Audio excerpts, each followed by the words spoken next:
If you've committed trademark infringement, then you want to watch this video and find out if that means it's a death sentence for your business. Hey everybody, my name is Marcella Dominguez. I am a trademark lawyer helping you with your online and offline business needs. I've been doing trademark law for almost 10 years now, and if you are watching this video, you more than likely have been slapped with a cease and desist letter or you have committed trademark infringement. I'm going to cover 3 reasons why trademark infringement is not the end of the world and it is not a death sentence for your business. Keep watching. Receiving a cease and desist letter or a notification that you've been committing trademark infringement can feel like the end of the world for your business, but I want you to stop yourself. Please wipe away your tears and listen closely to what I am going to tell you. Trademark infringement does not mean that it is the end of the world for your business. If you receive a trademark infringement notice or a cease and desist letter, it usually means that you are using a confusingly similar logo to someone else's or a confusingly similar name to someone else's.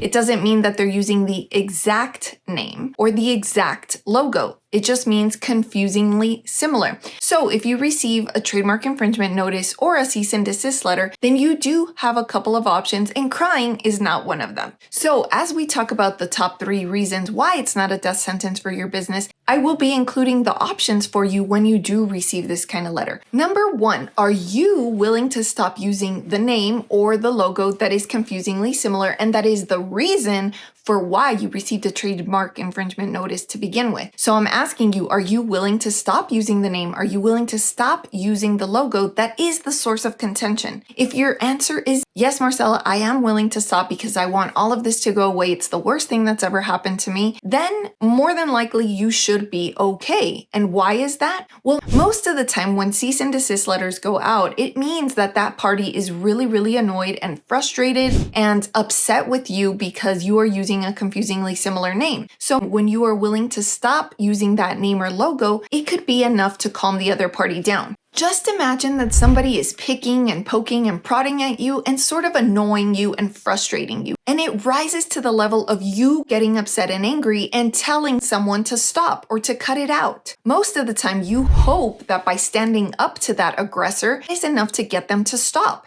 And once they stop, you feel a little bit better. You can relax, right? Now, if they keep on, you feel like you have to become more aggressive and take more aggressive action. And so this can be a similar scenario. The more you continue to use a confusingly similar name or a confusingly similar logo is like poking and prodding at a bear. They're going to get really annoyed and their response is more than likely going to escalate to a point where they might file a lawsuit. So if you can end this sooner than later and respond in such a way that might make them happy, which is usually by stopping, then that might be enough to make your problems go away. But if you don't feel comfortable communicating with the other party and you want to hire a lawyer and somebody to help you ease that pain, then make sure you scroll down into the description and contact us and we'd be more than happy to help. Now, if you're somebody that's like, no way, Marcella, I do not want to change my name, I do not want to change my logo, and I am going to fight to keep what's mine, then you might have an uphill battle ahead. You see, if you tell the other party, I'm going to keep it because I've been using it and this is mine,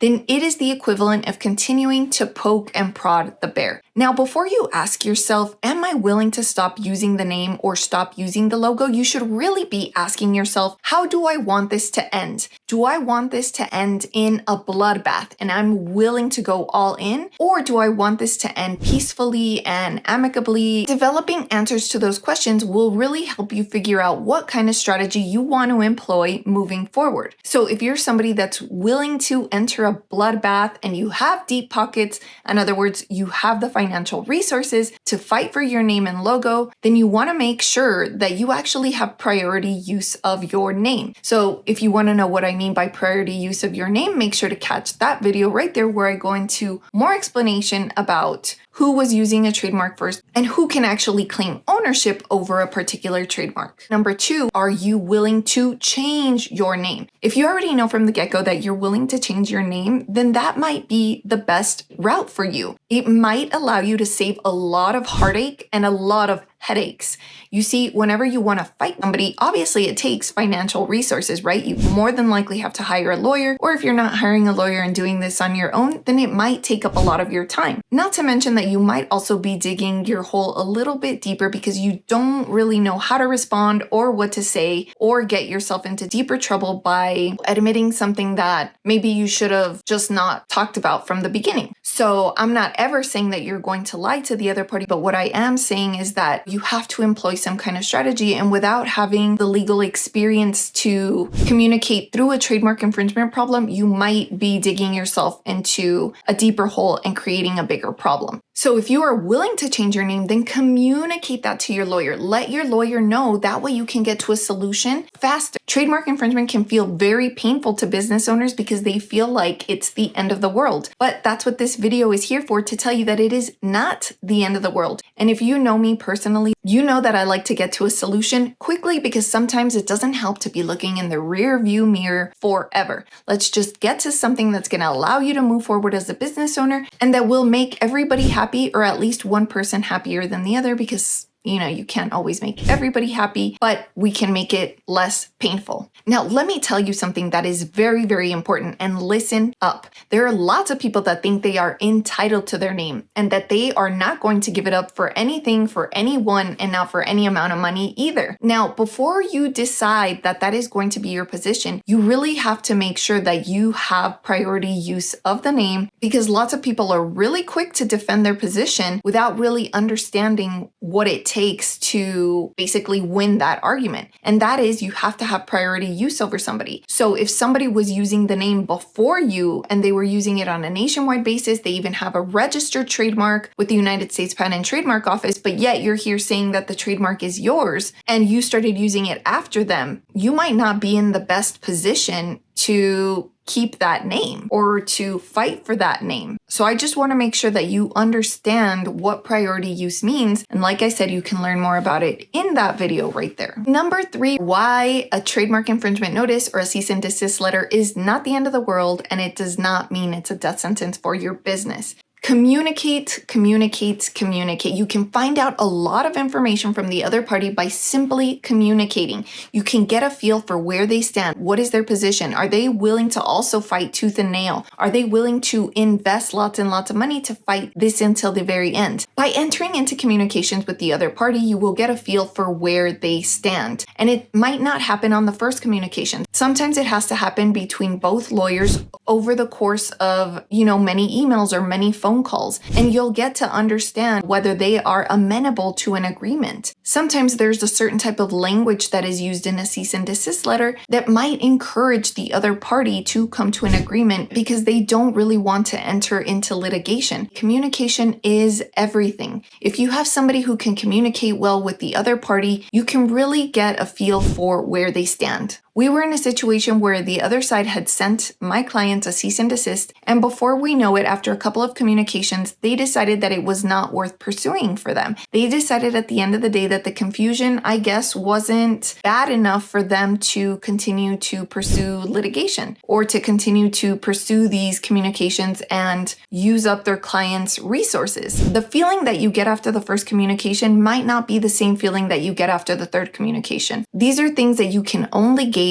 with communication and by willing to talk through it with the other side. And here's a little bonus question that I want to answer for you guys. If you receive a trademark infringement notice, does that mean that you automatically have to do whatever the other side says in order to avoid any continued trouble? And the answer is not necessarily. Like I said throughout this video, it's really important to prepare a strategy and to understand your position. It's really important for a trademark lawyer like me to understand who was actually using this trademark first. Then I want to analyze the same facts for the other party. It's not as easy as saying, because you are watching this video, I know you must be the priority user. No, it doesn't work that way. So there are a variety of factors that we have to analyze on your end, but also on the end of the person who sent you that letter. And we can definitely do that. that if they have a registered trademark. So all in all, I want you to be asking yourself, are you willing to stop using the name? Number 2, are you willing to change your name? And number 3 is communicate, communicate, communicate. There is so much that you can gather by communicating with your attorney, but also communicating with the other side. Now, I don't necessarily recommend that you communicate without an attorney because of what I already explained in this video, how you could be divulging more information than is necessary or digging a deeper hole for yourself. So if you hire an attorney to communicate on your behalf, you should be able to determine where this is going. Is this going in the direction of you having to stop using the name? Is this going in the direction of you possibly being able to keep your name, as was the situation for my client in the example I just gave you? Or do you just want to avoid any and all trouble and decide from the get-go that you're just going to change everything? There are some people that from the get-go, they get very intimidated and they think, oh my gosh, now I'm never going to be able to sell again. My business is going to be ruined. And